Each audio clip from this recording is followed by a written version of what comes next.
ஆமா. ஒண்ணு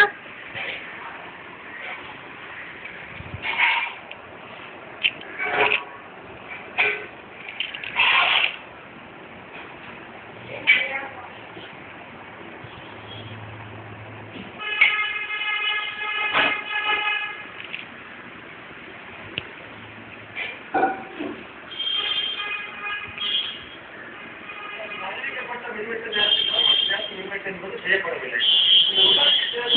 பார்ப்போமானால் அந்த உள்ளாட்சி தேர்தலில் ஓட்டுப்பதிவு முடிந்த அடுத்த நாட்டிலே தொடர்ச்சியான மின்வெட்டு அந்த 8 மணி நேரம் மின்வெட்டு 100 நாட்களாக தொடர்ந்து நடைபெற்று வருகிறது. அதாவது கடந்த 20 நாட்களாக இந்த மின்வெட்டு கடந்த 20 நாட்களாக தான் இந்த மின்வெட்டு இருந்துருக்கு அப்படிங்கிறது தேக்கமைப்பினுடைய குற்றச்சாட்டு.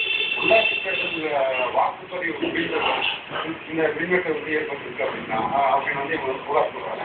இந்த மின்வெட்டின் காரணமாக இந்த பகுதியிலேயே சுமார் 5 லட்சம் தொழிலாளர்கள் வந்து பாதிக்கக்கூடிய நிலை ஏற்பட்டுள்ளது. 100 கோடிக்கும் மேற்பட்ட உற்பத்தி வந்து பாதிக்கப்பட்டிருக்கு அப்படிங்கிறது வந்து இப்பகுதி தொழில் முனைவோர்களுடைய இருக்கு.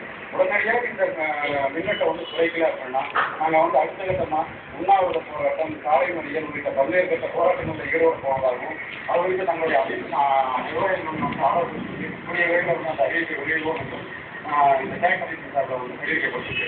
கோவையிலிருந்து கருத்து செய்திகளுக்காக ஒளிப்பதிவாளர் ஸ்ரீனிவாசனுடன் அவினாஷ்.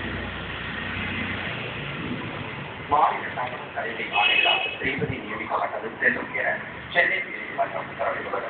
திமுக ஆட்சியில் ஸ்ரீபதி முறையாக நியமிக்கப்பட்டது என தமிழ்நாடு அரசு பதில் மனு தாக்கல் செய்துள்ள நிலையில் அரசியல் காரணங்களுக்காக நியமனத்தை ரத்து செய்ய முடியாது என நீதிபதி தெரிவித்திருப்பதாக தனியார் செய்தியாளர் நெல்சன் சேவியர் கூறியுள்ளார். 2010ஆம் ஆண்டு திமுக ஆட்சி காலத்தில் தலைமைச் செயலராக இருந்து ஓய்வு பெற்ற அப்போது தலைமைச் செயலாளர் ஸ்ரீபதி 2010ஆம் ஆண்டு மாநில தலைமை தகவல் ஆணையராக